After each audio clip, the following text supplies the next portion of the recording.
Integrated rate equation करनी है first order के लिए, मतलब आपने जो रिएक्शन फर्स्ट जो जीरो ऑर्डर के लिए आपने इंटीग्रेटेड रेट इक्वेशन निकाली थी, वो आपको किसके लिए निकालनी है अब, फर्स्ट ऑर्डर के लिए। देखो आपने कोई भी रिएक्शन मान ली जिसमें आर रिएक्टेंट है, वो किस में चेंज हो जाता है, प्रोडक्ट में। ठीक है, ये तो जीरो ऑर्डर के लिए भी सेम था और फर्स्ट ऑर्डर के लिए भी। तो रिएक्टेंट किस में चेंज हो रहा, प्रोडक्ट में। यदि आपकी फर्स्ट ऑर्डर रिएक्शन है, ये आपकी रिएक्शन क्या है, फर्स्ट ऑर्डर है, तो उसमें जो रेट होगा वो किसके बराबर होगा, minus d are upon d t. Change in reactant मतलब decrease in reactant with respect to time is equal to k r की पावर 1। यदि फर्स्ट ऑर्डर है तो आर की पावर कितनी आएगी, 1 आएगी। तो D R upon d T किसके बराबर हो जाएगा, उस तरफ माइनस का हो जाएगा तो माइनस के आर हो जाएगा। क्या हो जाएगा, माइनस के आर। तो आर को नीचे ले आओ, आपको आर को क्या ले के आना है नीचे, और डी टी को लेके जाना ऊपर। तो क्या हो जाएगा आपका, D are upon R minus K D T. ये आपकी इक्वेशन आ जाएगी। सेम आपको दोनों तरफ इंटीग्रेशन करना है, इंटीग्रेशन बोथ साइड। तो मैंने इंटीग्रेशन का साइन लगा दिया यहाँ पर भी इंटीग्रेशन का साइन लगा दिया, और यहाँ पर भी क्या लगा दिया मैंने, इंटीग्रेशन का साइन लगा दिया।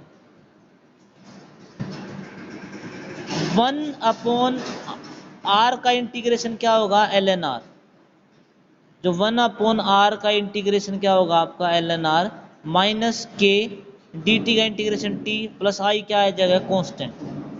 आई क्या आएगा आपका, कॉन्स्टेंट। तो ये इक्वेशन बन गई आपकी L N R is equal to minus के टी प्लस आई। ये आपकी इक्वेशन 1 होगी, इट इज इक्वेशन 1। ये आपकी इक्वेशन 1 होगी। अब इसमें क्या करना है, वही जो आपने जीरो ऑर्डर में किया था कि टाइम मैं जीरो के बराबर मान लूँ। यदि मैं टाइम जीरो के बराबर मान लूँ तो आर किसके बराबर हो जाएगा, आर नोट के बराबर। यदि मैं टाइम जीरो मान लूँ तो आर किसके बराबर हो जाएगा, आर नोट। तो पुट करो वैल्यू को। तो टाइम की जगह मैंने टी की जगह मैंने जीरो पुट कर दिया, और आर की जगह मैंने क्या पुट कर दिया, आर नोट पुट कर दिया। आर की जगह देखो, आर की जगह मुझे आर नोट पुट करना है, टी की जगह जीरो। तो ये पुट करने के बाद देखो आर की जगह आर नोट आ गया, के डी टी की जगह जीरो आ गया। आई की वैल्यू निकाल लो, तो यहाँ से आई की वैल्यू निकल गई आपकी एल एन आर नोट। फिर जो ये आई की वैल्यू निकाली है मैंने एल एन आर नोट, ये पुट करो यहाँ पर इस इक्वेशन में। आपको इक्वेशन 1 में पुट करनी है, तो आपकी क्या हो जाएगी, l N R is equal to minus के T plus l N R naught. तो माइनस के टी इस तरफ रखो या इस तरफ लेके चले जाओ, ये आ जाएगा माइनस के टी। बाकी क्या बच गया आपका, L N R minus L N R nought. यदि मैं माइनस को भी इसके अंदर लेके जाऊं, माइनस को इस तरफ लेके जाऊं, तो ये पलट जाएंगे। तो के टी किसके बराबर हो जाएगा आपका, के टी बराबर हो जाएगा L N R nought minus L N R. Logarithm R nought minus logarithm R बराबर होता है ए बाई बी, मतलब लोग ए माइनस लोग बी क्या होता है, लोग ए बाई बी। तो के टी किसके बराबर हो जाएगा आपका, L N R nought by R के बराबर। फिर मैं आगे एल एन की वैल्यू पुट करूंगा, एल एन की 2.303 लोग। एक बार देखो इस डेरिवेशन को, बेटा देखो इस पेज को एक बार। के टी किसके बराबर आ जाएगा, 2.303 लोग आर नोट बाई आर। मैंने एल एन की वैल्यू रख दी 2.303 लोग। तो यहाँ से के की वैल्यू निकल गई आपकी, के की वैल्यू निकल गई 2.303 by T log R nought by are. ये आपके के की वैल्यू आ गई किसके लिए, फॉर फर्स्ट ऑर्डर रिएक्शन। इसको याद करो, फर्स्ट ऑर्डर रिएक्शन के लिए के किसके बराबर होता है, 2.303 by T log R nought by R. K क्या है इसमें, रेट कांस्टेंट, टी क्या है time, R nought initial concentration of reactant, और आर क्या है फाइनल, मतलब जितना बच गया रिएक्टेंट टी टाइम के बाद वो क्या है, आर नोट। अब एक चीज देखो, आपको डेरिवेशन नहीं आता तो छोड़ सकते हो, मैंने डेरिवेशन करा दिया। दो बार आपको ये फार्मूला अच्छे से याद होना चाहिए कि फर्स्ट ऑर्डर रिएक्शन के लिए जो के होगा वो बराबर होगा 2.303 by T log R nought by R के बराबर। ये फार्मूला याद होना चाहिए आपको, सिर्फ क्या याद होना चाहिए, ये फार्मूला। तो इसमें आर नोट किसके बराबर है बेटा, आर नोट है इनिशियल कंसंट्रेशन ऑफ रिएक्टेंट, कि रिएक्टेंट आपने स्टार्टिंग में कितना लिया है, और आर क्या है आपकी concentration of reactant after time T, T time के बाद आपका रिएक्टेंट जितना बचेगा वो क्या होगा आपका आर। अब ग्राफ बताना है, क्या बताना है आपको, ग्राफ। ग्राफ मैंने कहा था कि डेरिवेशन में एक इक्वेशन है उससे आपका निकलेगा, तो डेरिवेशन में से मैंने एक इक्वेशन उठाई है, वो क्या है, d l N R is equal to minus के T plus l N R naught, ये मैंने डेरिवेशन से उठाई है एक लाइन। आपको डेरिवेशन पूरा याद नहीं करना, मत करो, तो ग्राफ के लिए एक लाइन याद कर लो, ऊपर वाला फार्मूला याद कर लो। तो एल एन आर किसके बराबर हो जाएगा, माइनस के T L N R nought. अब एल एन रखो, एल एन को 2.303 लोग, यहाँ एल एन को रखो 2.303 लोग, एल एन की क्या रखना है 2.303 लोग रखना है एल एन की जगह। फिर एक काम करो, आप डिवाइड कर दो 2.303 से, इस पूरी इक्वेशन को आपको डिवाइड करना है 2.303 से। तो डिवाइड करने के बाद क्या रह जाएगा बताओ, डिवाइड करने के बाद ये सिर्फ रह जाएगा log r माइनस के टी डिवाइड बाई 2.303, और क्या रह जाएगा log r नोट, ये रह जाएगा आपका। तो इससे आपको ग्राफ बनाना है, क्या बनाना है, ग्राफ बनाना है, किसके बीच में, आप log r के बीच में और t के बीच में ग्राफ खींचोगे।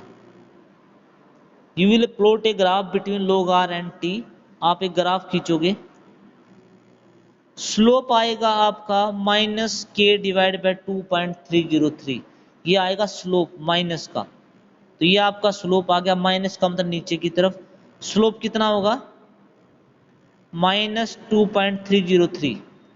इंटरसेप्ट क्या होता है कि जहां से लाइन कटेगी वो कहां से कटेगी आपकी log r से, log r नोट क्या हो जाएगा आपका इंटरसेप्ट, ये log r नोट क्या हो जाएगा इंटरसेप्ट। अब मान लो इसी से एमसीक्यू उठा लो, मान लो क्वेश्चन आ जाए कि वह फर्स्ट ऑर्डर में जब आप log r के बीच में और t के बीच में ग्राफ खींचते हो तो what is the value of slope, तो स्लोप की वैल्यू क्या होगी, इस तरह के एमसीक्यू बनते हैं। तो स्लोप की वैल्यू क्या होगी माइनस के डिवाइड बाई 2.303। तो क्वेश्चन एमसीक्यू थोड़ा सा बीच में से पूछते हैं, मतलब जब आपको चैप्टर बहुत अच्छे से आ जाएगा तो क्वेश्चन आराम से सोल्व हो जाएंगे, ठीक है। फर्स्ट ऑर्डर रिएक्शन क्या होगी बताओ, फर्स्ट ऑर्डर रिएक्शन में क्या होता है, रेट ऑफ रिएक्शन किसके बराबर होता है, के आर की पावर 1, तो रेट किसके डायरेक्टली प्रोपोर्शनल हो जाएगा, आर की पावर 1 के, यदि सिंपल ग्राफ देखें तो रेट में और मैं आर की पावर फर्स्ट में ग्राफ खींचूंगा, दोनों डायरेक्टली प्रोपोर्शनल हैं, तो ग्राफ कैसे आएगा, बिल्कुल स्ट्रेट लाइन क्या आ जाएगा बेटा आपका ग्राफ आ जाएगा। इसमें नेक्स्ट है आपका half life period for first order reaction, आपको फर्स्ट ऑर्डर रिएक्शन का हाफ लाइफ पीरियड निकालना है। हाफ लाइफ पीरियड मैंने पहले बता दिया था, जिसमें आधा रिएक्टेंट खत्म हो जाए आधा रह जाए वो हाफ लाइफ पीरियड होता है।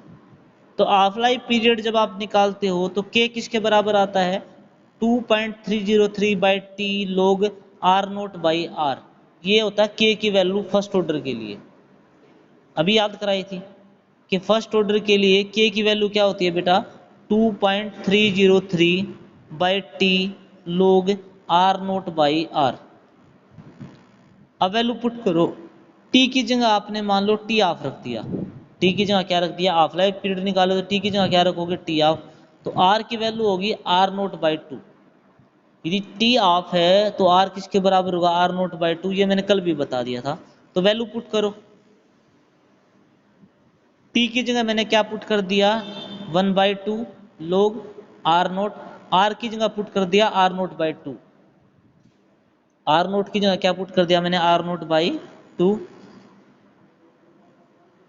तो टी ऑफ मैंने यहाँ ले आया, कि मैं नीचे ले आऊँगा, तो टी ऑफ ऊपर आ गया, के नीचे आ गया, लोग आर नोट से आर नोट कट गया तो log 2 बच गया, क्या बच गया log 2।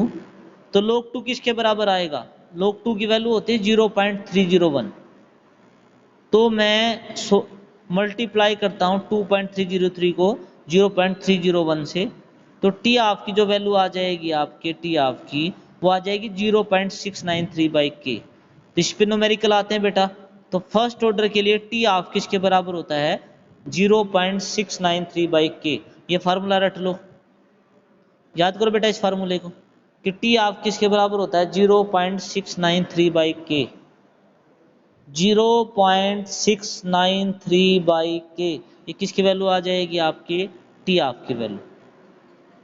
देखो टी ऑफ के फार्मूले में कहीं भी जब मैं टी ऑफ बराबर रखता तो यहाँ कहीं भी आर नहीं आया, आर नहीं आया। मतलब फर्स्ट ऑर्डर के लिए टी ऑफ किस पे डिपेंड नहीं करता, आर नोट पे डिपेंड नहीं करता या आर पे डिपेंड नहीं करता। तो टी ऑफ किसके बराबर आया सिर्फ 0.693/।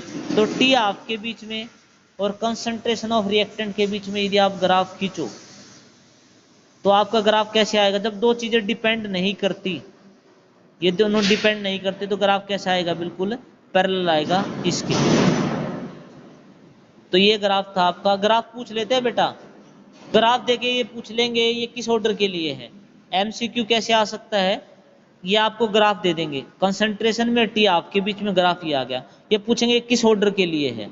तो आपको पता है फर्स्ट ऑर्डर में टी ऑफ और कंसंट्रेशन ऑफ रिएक्टेंट डिपेंड नहीं करते तो उनका ग्राफ होता, तो आंसर क्या आ जाएगा फर्स्ट ऑर्डर। इसमें कोई डाउट है तो integrated rate equation for first order reaction in gaseous phase. अब दोबारा सुन लो, थोड़ा सा मुश्किल है।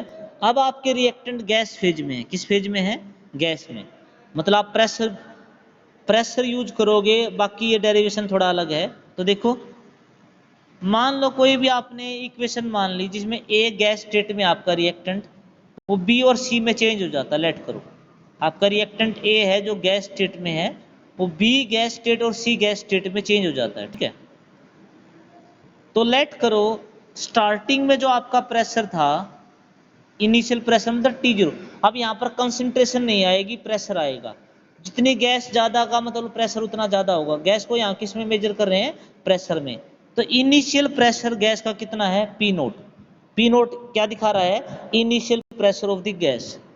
उस टाइम पे प्रोडक्ट कितना होगा आपका 0, बी भी 0 होगा, सी भी 0 होगा, क्योंकि स्टार्टिंग में तो सिर्फ क्या होता है रिएक्टेंट।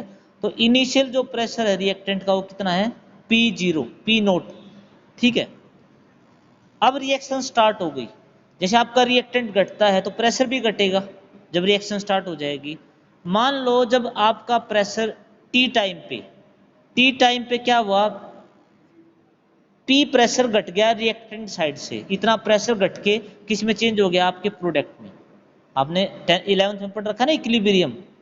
तो यहां से मान लो आपका पी प्रेशर निकल गया तो इतना ही बी बनेगा, इतना ही क्या बनेगा, सी। तो पी बी बनेगा और पी क्या बनेगा, आपका सी बनेगा। तो टोटल प्रेशर कितना हो जाएगा, टोटल प्रेशर होता है बेटा रिएक्टेंट प्लस प्रोडक्ट का मिला के, पूरे मिक्सचर में टोटल प्रेशर कितना होगा। इन दोनों को सारे को जोड़ दो, इस पूरी इक्वेशन को, जो आपका ये पूरा का पूरा सारा जुड़ेगा, सम हो जाएगा। तो किसके बराबर हो जाएगा, देखो P0 plus P plus P plus P, ये होगा total pressure reactant plus product का। टोटल प्रेशर किसके बराबर आएगा, आपका PT के बराबर। तो PT किसके बराबर आ गया आपके P0 minus P plus P plus P. तो आपका माइनस पी से प्लस पी चला जाएगा, माइनस पी से प्लस पी, तो क्या रहेगा सिर्फ P0 प्लस पी। तो ये आपका प्रेशर टोटल है पूरे मिक्सचर का, ये आ गया P0 प्लस पी। यहां से P निकाल लो। आप यहां से जब P निकालोगे, देखो यहां से क्या आ गया, PT किसके बराबर आ गया, आपका P0 प्लस पी आ गया। तो यहां से P निकाल लो। यदि आप यहां से P निकालोगे, ये P निकालोगे, तो इसको P0 को उस तरफ लेके चले जाओ, P0 को उस तरफ लेके जाओगे तो क्या हो जाएगा, P बराबर हो जाएगा आपका P0 plus P, sorry PT minus P0। तो मिक्सचर प्रेशर कितना होगा टी टाइम पे, आफ्टर टी टाइम, ये यहाँ पर आ P0 माइनस पी, ऊपर रखो, ये रहा P0 माइनस पी। अब इसकी वैल्यू निकालनी है, तो कैसे निकालोगे, देखो P0 माइनस पी, तो P0 तो ये रहा माइनस पी की वैल्यू पुट कर दो, ये रहा, ये P की वैल्यू जो है PT माइनस P0, ये मैंने वैल्यू पुट कर दी। तो इसको सोल्व करोगे तो आपका जो प्रेशर है टी टाइम पे वो आ जाएगा 2P0 माइनस PT। अब फर्स्ट ऑर्डर के लिए क्या पढ़ा है मैंने, फर्स्ट ऑर्डर के लिए पढ़ा है के किसके बराबर होता है 2.303 by T log R nought by R. अब जो इनिशियल प्रेशर होगा पी नोट वो किस पे डिपेंड करेगा आर नोट पे। मतलब पी नोट किसके डायरेक्टली प्रोपोर्शनल मान सकते हो या किसके इक्विवेलेंट मान सकते हो आर नोट के। आर नोट भी इनिशियल होता है पी नोट भी इनिशियल है। तो ऊपर जो आर है आर नोट है उसकी जगह रख दिया मैंने पी, नीचे देखो पी रख दिया फार्मूले में। और जो आर था जो आपका आर है वो है बचा हुआ रिएक्टेंट। तो बचा हुआ प्रोडक्ट कितना है प्रेशर ऊपर उसकी वैल्यू हमने निकाली 2 P naught minus P T. तो आर की जगह पुट करना है 2 P naught minus P T. तो इस तरीके से गैसियस फेज में यही फार्मूला किसके बराबर हो जाएगा के is equal to 2.303 by T log P naught divide by P naught minus P T. इसमें क्या क्या है वो देखो। के आपका है रेट कांस्टेंट, के क्या है आपका रेट कांस्टेंट, टी क्या है आपका टाइम, पी नोट है आपका स्टार्टिंग में जो प्रेशर होता है initial concentration of pressure, P note मैंने बता दिया इनिशियल। पी टी क्या है कितना प्रेशर बचा हुआ है टी टाइम पे।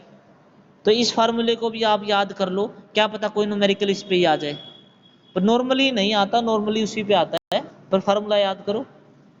इस टॉपिक को देखो थोड़ा सा मुश्किल है, पूछो नहीं आए तो मैं दोबारा बताऊं।